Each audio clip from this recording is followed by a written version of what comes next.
वेगवेगळ्या प्रकारचं दर्जेदार शिक्षण देण्याचं काम आपण विद्या प्रतिष्ठानच्या माध्यमातून त्या ठिकाणी करतोय.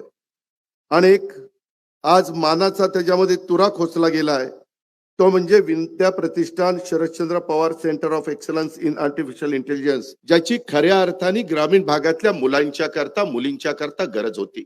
आज ह्या विद्या प्रतिष्ठान सगळ्या ज्या भोर असेल, इंदापूर असेल, पुणे असेल, जिथं जिथं विद्या प्रतिष्ठानच्या सगळ्या शाळा आहेत, ज्या ज्या काही आपण शिकवतो, तिथं आज जवळपास 35,000 विद्यार्थी तिथं शिक्षण घेत आहेत.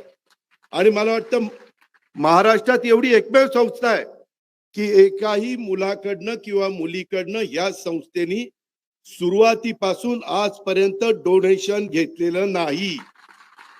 1 रुपया डोनेशन घेतलं नाही. उलट जर कुणी गरीब असेल, काही आकस्मिक कुठला त्यांच्यावर प्रसंग आला, करता माणूस गेला, तर त्याही मुलांना मुलींना मला गौतम भाई येताना विचारत होते की कसं तुम्ही करता. एक आपण कॉर्पस तयार केलेला आहे साहेबांनी, आणि त्याच्या व्याजातनं आपण त्या मुलांना मुलींना शिकवत असतो. त्यांचं जे काही त्यांना घडवायचं असतं ते घडवण्याचं काम करत असतो.